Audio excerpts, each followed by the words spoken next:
Hello viewers, मैं astrologer doctor Shifali हर दिन शिव पुराण का एक अध्याय लेकर आई हूँ।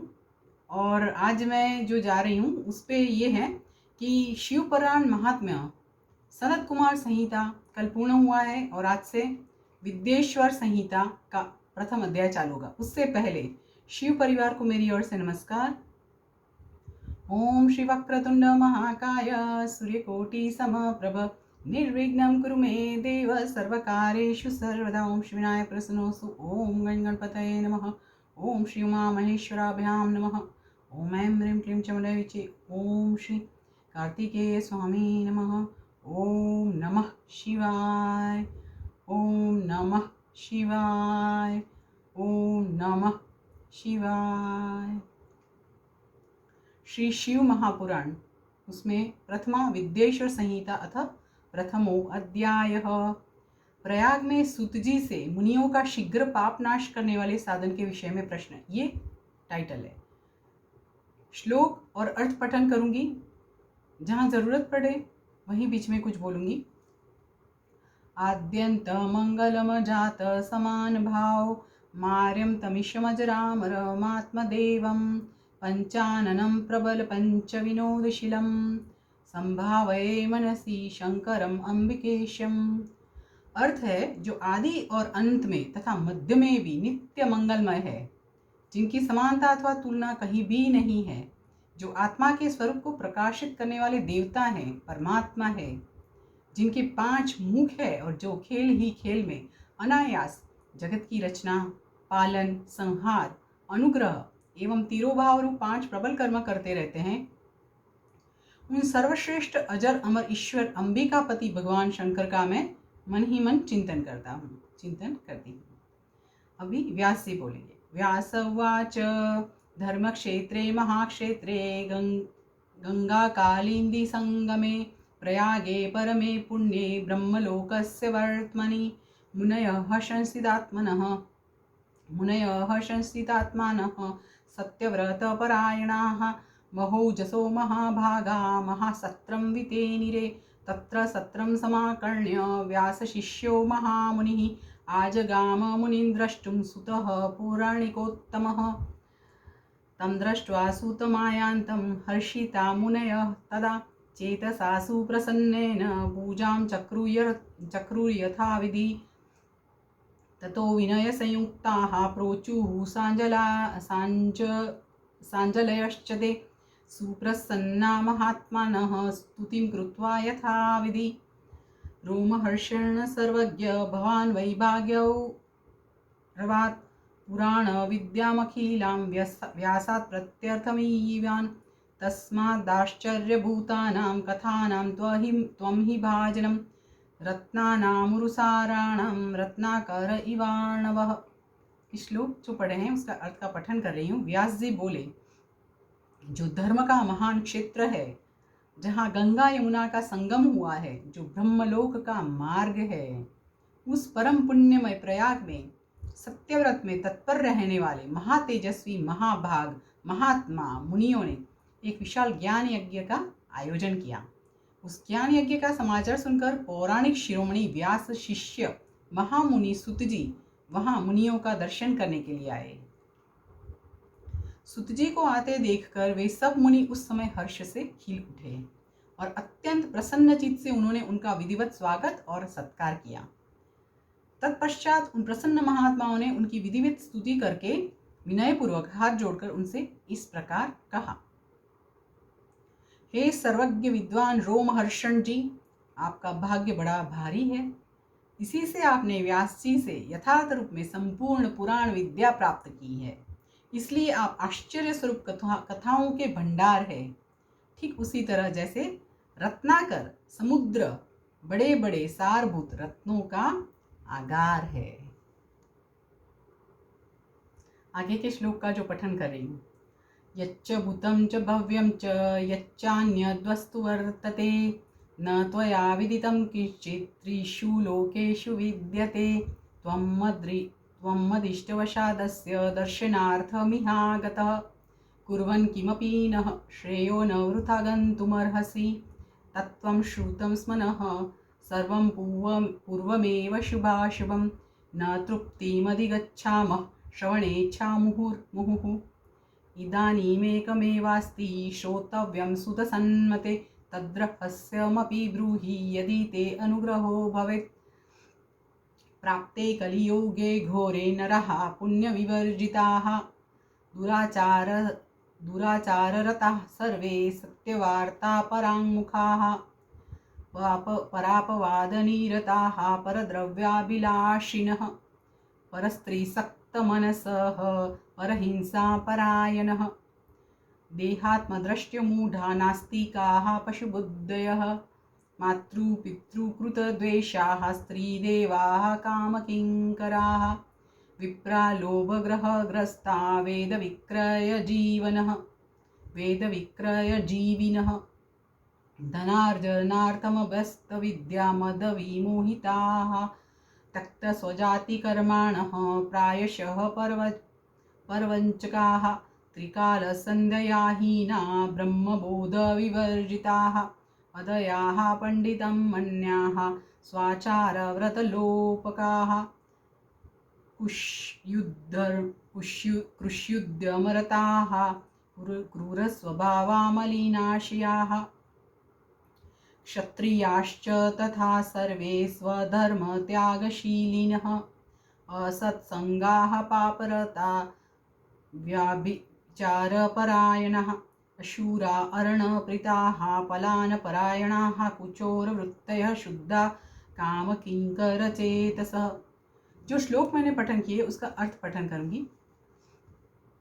तीनों लोकों में भूत, वर्तमान और भविष्य की जो बात है तथा अन्य भी जो कोई वस्तु है वह आपसे अज्ञात नहीं है। ये सब ऋषि मुनि बोल रहे हैं श्री रोमहर्षण जी को। आप हमारे सौभाग्य से इस यज्ञ का दर्शन करने के लिए यहाँ आ गए हैं और इसी व्याज से हमारा कुछ कल्याण करने वाले हैं, क्योंकि आपका आगमन निरर्थक नहीं हो सकता। हमने पहले भी आपसे शुभाशुभ तत्व का पूरा वर्णन सुना है, किंतु उससे तृप्ति नहीं होती। हमें उसे सुनने की बार बार इच्छा होती है। उत्तम बुद्धि वाले हे सुत जी, इस समय हमें एक ही बात सुननी है। यदि आपका अनुग्रह हो तो गोपनीय होने पर भी आप उस विषय का वर्णन करें। घोर कलयुग आने पर मनुष्य पुण्य कर्म से दूर रहेंगे, दुराचार में फंस जाएंगे, सबके सब सत्य भाषण से विमुख हो जाएंगे, दूसरों की निंदा में तत्पर होंगे, पराये धन को हड़प लेने की इच्छा करेंगे, उनका मन पराई स्त्रियों में आसक्त होगा तथा वे दूसरे प्राणियों की हिंसा किया करेंगे। वे अपनी शरीर को ही आत्मा समझेंगे। शरीर और आत्मा अलग है, जिसमें मेरा भगवद गीता का जो श्लोक चल रहा है उसमें वही बात चालू है। आप जरूर देखें, भगवद गीता का हर दिन का एक श्लोक आता है और यहाँ पे शिव पुराण में हर दिन का एक अध्याय आ रहा है। वे अपने शरीर को ही आत्मा समझेंगे, वे मूढ़, नास्तिक तथा पशु बुद्धि रखने वाले होंगे, माता पिता से द्वेष रखेंगे तथा वे कामवश स्त्रियों की सेवा में लगे रहेंगे। ब्राह्मण लोभ रूपी ग्रह के ग्रास बन जाएंगे, वेद बेचकर जीविका चलाएंगे, धन का उपार्जन करने के लिए ही विद्या का अभ्यास करेंगे, मद से मोहित रहेंगे, अपनी जाति के कर्म छोड़ देंगे, प्रायः दूसरों को ठगेंगे, तीनों काल की संध्योपासना से दूर रहेंगे और ब्रह्म ज्ञान से शून्य होंगे। दयाहीन, अपने को ही पंडित मानने वाले, अपने सदाचार व्रत से रहित, कृषि कार्य में तत्पर, क्रूर स्वभाव वाले एवं दूषित विचार वाले होंगे। समस्त क्षत्रिय भी अपने धर्म का त्याग करने वाले, कुसंगी, पापी और व्याभिचारी होंगे। उनमें शौर्य का अभाव होगा। वे युद्ध से विरत अर्थात रण में प्रीति न होने से भागने वाले होंगे। वे कुत्सित चौर्य कर्म से जीविका चलाएंगे, शूद्रों के समान बर्ताव करेंगे और उनका चित्त काम का किंकर बना रहेगा। आगे के श्लोक का पठन कर रही हूँ।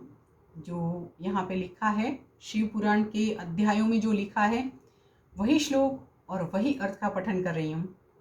आगे, शस्त्रास्त्र विद्ययाहीना धेनु विप्रावनोज्जिताः शरण्यावनहीनाश्च कामिन्युति मृगाः सदा प्रजापालन सद्धर्मविहीना भोगतत्पराः प्रजासंहारका दुष्टा जीवहिंसाकरा मुदा वैश्याः संस्कारहीनास्ते सधर्मत्यागशीलिनः कूपताः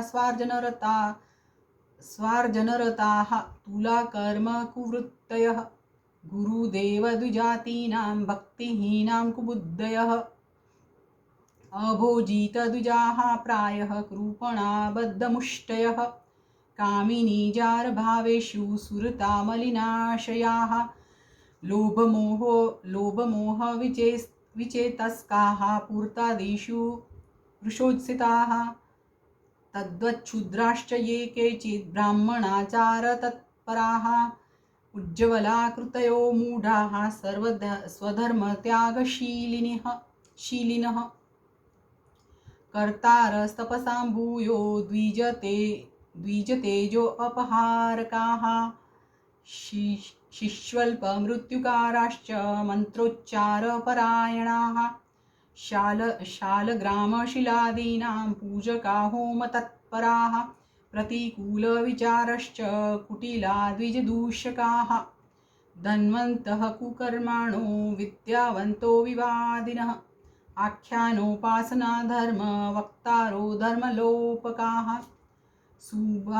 सुभूपाकृतयो दम्भाः सुदातारो मदाः विप्रादीन् सेवकान् मत्वा मन्यमाना निजं प्रभुं स्वधर्मरहिता मूढाः शङ्कराः क्रूरबुद्धयः स्वधर्मरहिता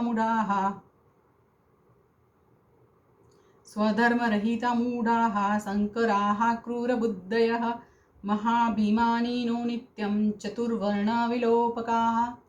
जो श्लोक पढ़े हैं उसका अर्थ का पठन करूंगी। यहाँ पे जो श्लोक है उसका अर्थ, आगे में जो बात की ब्राह्मण की जो लोभ रूपी ग्रह के ग्रास बन जाएंगे, वेद बेचकर जीविका चलाएंगे, उसी तरह से क्षत्रियों के लिए बात किया कि शौर्य का अभाव होगा, युद्ध से विरत अर्थात रण में प्रीति न होने से भागने वाले होंगे। उससे आगे वे शस्त्र और अस्त्र विद्या को नहीं जानने वाले, गौ और ब्राह्मण की रक्षा नहीं करने वाले, शरणागत की रक्षा नहीं करने वाले तथा सदा कामिनी को खोजने में तत्पर रहेंगे। प्रजापालन रूपी सदाचार से रहित, भोग में तत्पर, प्रजा का संहार करने वाले, दुष्ट और प्रसन्नता पूर्वक जीव हिंसा करने वाले होंगे। वैश्य ब्राह्मण का बताया, क्षत्रिय का बताया, अभी वैश्य का बात है।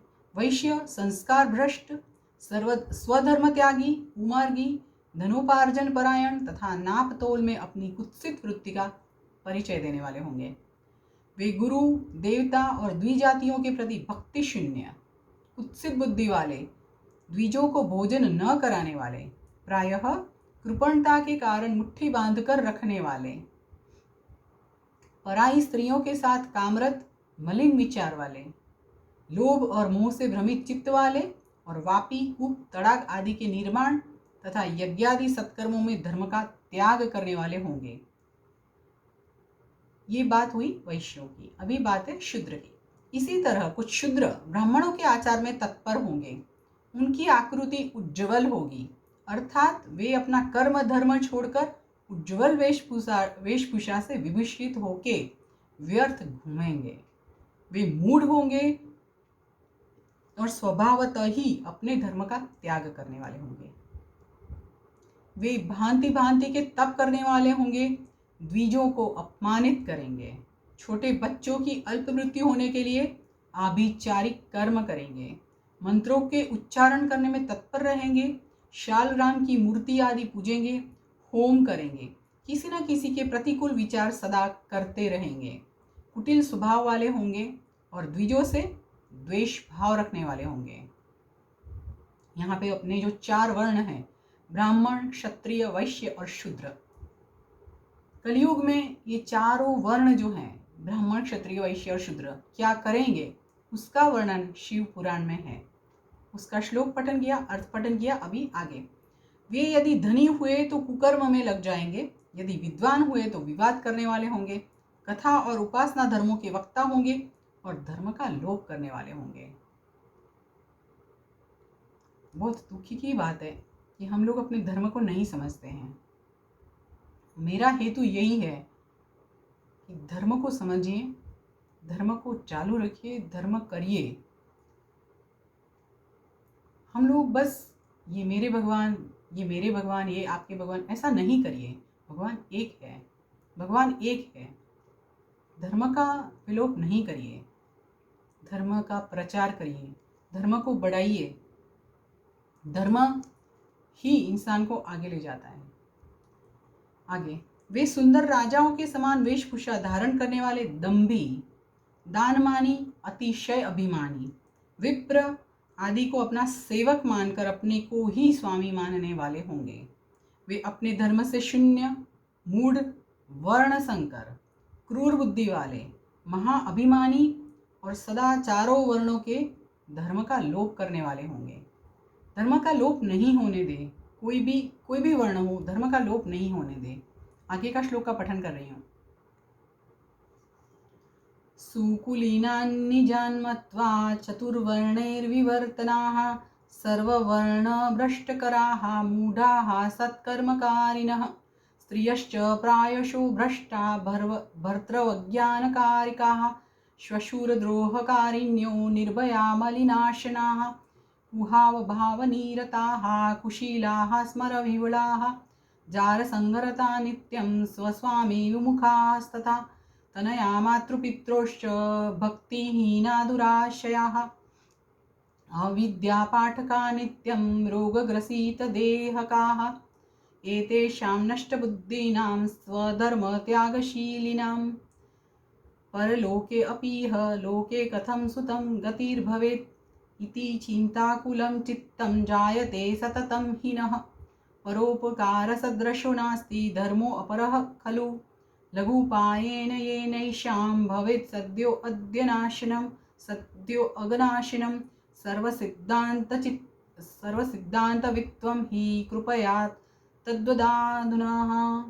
व्यास उवाच। एक ही श्लोक है यहाँ पे, ये अध्याय परिपूर्ण हो रहा है, तो एक जो श्लोक है व्यास जी का वो भी पठन कर लेती हूँ। इत्याकर्ण्यवचस्तेषां मुनीनां भावितात्मनां मनसा शंकरं स्मृत्वा सुतः प्रोवाच तान् मुनिन्। जो श्लोक पढ़े हैं उसका अर्थ पठन करूंगी। जो आगे बात हो रही है, ब्राह्मण, क्षत्रिय, वैश्य और शूद्र सब जो हैं अपने अपने धर्म विधर्म मतलब धर्म से विमुख होकर विधर्मी की तरह बर्ताव करेंगे। और उसी से आगे जो श्लोक था उसका अर्थ, यहाँ पे जो बात हो रही है वो शूद्र की हो रही है, शूद्र वर्ण की।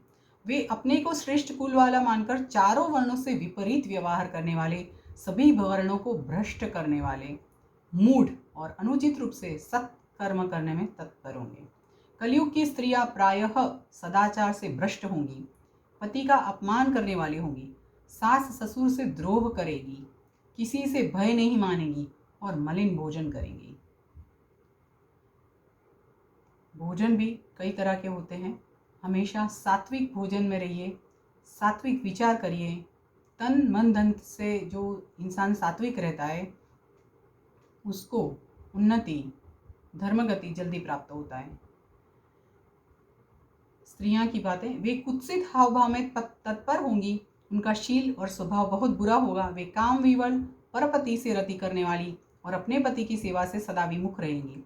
संतानों की बात है, संतानें माता पिता के प्रति श्रद्धा रहित, दुष्ट स्वभाव वाली, असत विद्या पढ़ने वाली और सदा रोगग्रस्त शरीर वाली होंगी।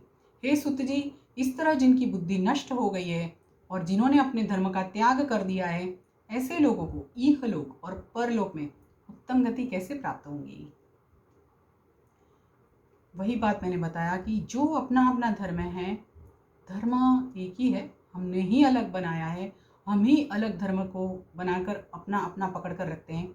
परंतु धर्म तो जो है वो सबसे पहले तो है व्यक्ति खुद को ही एक सही रास्ते पे ले जाए। और सबसे बड़ा जो धर्म है वो इंसानियत है, मानवता है, मानवता। बस खुद में मानव और दूसरों में मानव और मानव की जगह भगवान ढूंढेंगे तो मानवता अपने आप उद्दीप्त होंगी और सीधी तरह से हम अपने धर्म के रास्ते पे चलेंगे। आगे का अर्थ पठन। इसी चिंता से हमारा मन सदा व्याकुल रहता है। परोपकार के समान दूसरा कोई धर्म नहीं है। अतः जिस छोटे उपाय से इन सबके पापों का तत्काल नाश हो जाए उसे इस समय कृपा पूर्वक बताइए, क्योंकि आप समस्त सिद्धांतों के ज्ञाता है। अब व्यास जी का जो श्लोक था उसका अर्थ पठन। व्यास जी बोले, उन भावितात्मा मुनियों की यह बात सुनकर सुत जी मन ही मन भगवान शंकर का स्मरण करके उन मुनियों से इस प्रकार कहने लगे। क्या कहेंगे? जो भी कहेंगे कल के द्वितीय अध्याय में। आगे की बात सुनेंगे, तो द्वितीय अध्याय के लिए कल के लिए वेट करें। प्रथम अध्याय की बात करती हूँ। इति श्री शिव महापुराणे प्रथमायां विद्येश्वर संहितायां मुनि प्रश्न वर्णनम नाम प्रथमो अध्यायः। इस प्रकार श्री शिव महापुराण के अंतर्गत प्रथम विद्येश्वर संहिता में मुनियों के प्रश्न का वर्णन नामक पहला अध्याय पूर्ण हुआ। कल दूसरा अध्याय सुनने के लिए वेट करें। कल दूसरे अध्याय में क्या बात हो रही है। अभी पूरे शिव परिवार को मैं अपनी ओर से नमन करके यहाँ पे प्रथम अध्याय जो परिपूर्ण हुआ है यहाँ पे मैं ओम नमः शिवाय, ओम नमः शिवाय, ओम नमः शिवाय।